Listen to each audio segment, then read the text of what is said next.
Shamim took off, he took the risk. What a brilliant chase it has been. অসাধারণ জয় super 4 mission শুরু বাংলাদেশের 4 উইকেটে হারালো সেই শ্রীলঙ্কাকে।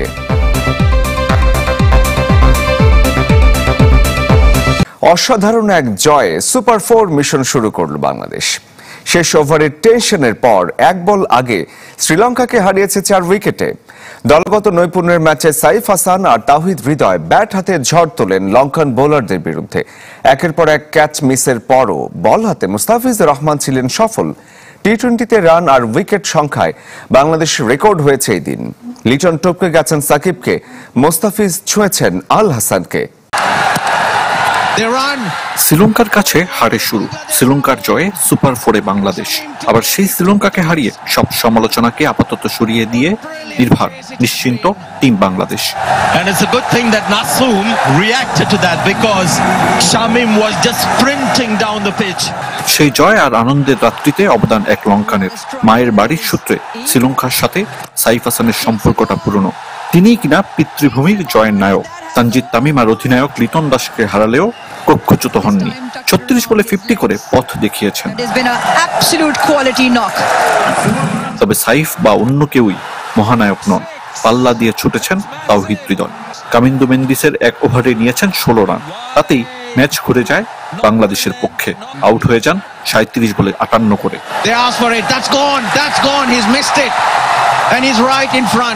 ব্যক্তিগত অর্জনের ম্যাচে লিটন দাস না পারলেও হয়েছেন বাংলাদেশের সেরা। টপকে গেছেন সাকিব আল হাসানকে। টি-20তে দেশের হয়ে সবচেয়ে বেশি রান এখন বাংলাদেশ অধিনায়কের। আর উইকেট সংখ্যায় সাকিবকে ছুঁয়েছেন মুস্তাফিজুর রহমান। 20 রানে 3 উইকেট কাটার মাস্টারে। টপকে যেতে পারতেন এদিনই, যদি না একের পর এক ক্যাচ মিস না করতেন ফিল্ডাররা। তাওহিদ হৃদয় ও শামীম পাটোয়ারিরা মিলেমিশে করেছেন 3 ক্যাচ মিস। তাতেই দাসুন সানাকার ধামাকা। 14 ওভারে 98 রান করা শ্রীলঙ্কা পরে 36 বলে তুলেছে 70 রান। 176 স্ট্রাইক রেটে হাফ সেঞ্চুরি এই অলরাউন্ডারের। অধিনায়ক চারিত আসালঙ্কাকে সাথে নিয়ে 57 রানের পার্টনারশিপ। কিন্তু গ্রুপ পর্বের সাথে সুপার 4-এর ফারাক অনেক। সেই বাংলাদেশ আর এই বাংলাদেশেও তফাৎ বিশাল। দুদিন বিরতির পর টানা 2 ম্যাচ। ভারত পাকিস্তানকে মোকাবেলার আগে বিশ্রাম ও সাহস দুটোই সঙ্গী হবে বাংলাদেশের। দর্শক, কিছুক্ষণ আগে বাংলাদেশ পেয়েছে জয়। আর এই মুহূর্তে দুবাইয়ে রয়েছেন আমাদের সহকর্মী আরিফুল ইসলাম, সরাসরি যুক্ত হয়েছেন আমাদের সাথে। দুবাই, এটা আসলে কিছুক্ষণের জন্য হলে আপনারা ভুলে যাবেন। এইরকমের উৎসব হয়েছে এখানে, বাংলাদেশিরা এখানে রয়েছেন এবং তাদের যে উদযাপন, শ্রীলঙ্কার বিপক্ষে বাংলাদেশে দারুণ একটা জয়, অবশ্যই কি বলে অবিস্মরণীয় এই জয়টা। এশিয়া কাপের সুপার 4-এ শ্রীলঙ্কার যেভাবে ক্রিকেটটা খেলছিল, টানা 3টা ম্যাচ তারা সুপার 4-এ এসেছে। বাংলাদেশ সুপার 4-এ এসে যাদের কারণে সুপার 4-এ তাদেরকে এভাবে হারিয়ে দিচ্ছে। মজার ব্যাপার হচ্ছে এটা। এবং দুর্দান্ত ইনিংস খেলেছেন সাইফ হাসান। তাওহিদ হৃদয়ের কথা বলতে হয়, সাম্প্রতিক সময় তিনি ভালো ফর্মে ছিলেন না।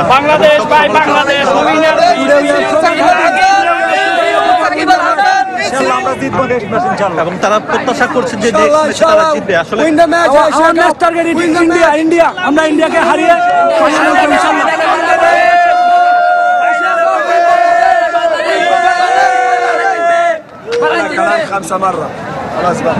এখানে আসলে সব থেকে বড় ভয়ঙ্কর বিষয় হচ্ছে এটা যে কথা বলা যায় না, আসলে হচ্ছে এখানকার যে পুলিশ কিংবা নিরাপত্তা রক্ষীরা তারা হচ্ছে সরিয়ে দেয়। তো বাংলাদেশি সমর্থকদের যে আসলে মন্তব্য এই ম্যাচ নিয়ে, এটা আসলে পুরোপুরিভাবে দেখানো যাচ্ছে না, যেগুলো হচ্ছে আমরা পরবর্তীতে সংবাদে অবশ্যই দেখাবো।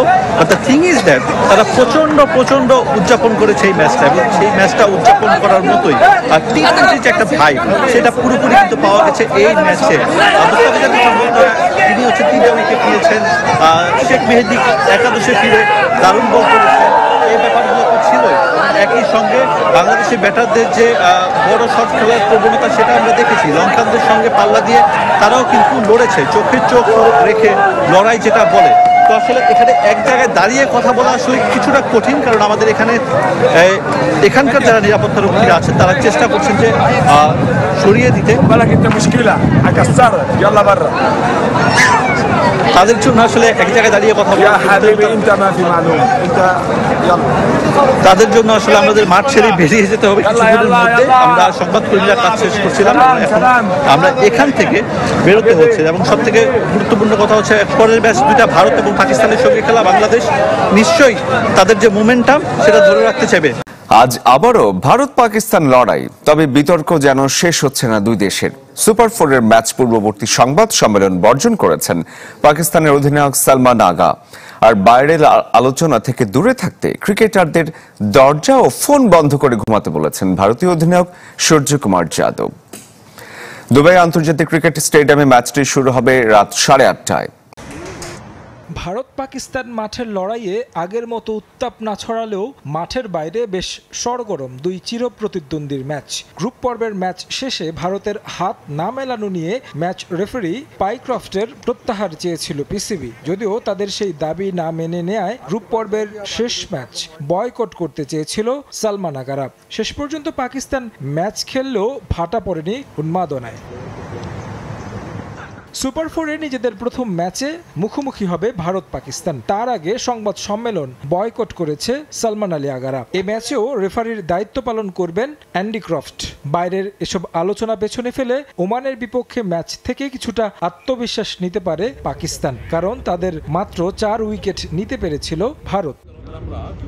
আগের ম্যাচে পাকিস্তান ব্যাটাররা অনেকটা নাস্তানাবুদ হয়েছিল ভারতের বোলারদের সামনে, তাই ভারত বধ করতে হলে ব্যাটারদের নিতে হবে বড় দায়িত্ব। একাদশে খুব একটা পরিবর্তনের সম্ভাবনা নেই। ফারহান আর সাইম আইয়ুবকে দেখা যাবে ওপেনিংয়ে। তাছাড়া ফখর জামান, সালমান আলী আগা, হাসান নওয়াজরা থাকবেন ব্যাটিংয়ের মূল দায়িত্বে। শাহিন শাহ আফ্রিদি আর হারিস রৌফকে নিয়ে মাঠে নামতে পারে পাকিস্তান। ফাইনালে যাওয়ার পথে এই ম্যাচে জয় বড় আত্মবিশ্বাস দিবে পাকিস্তানকে।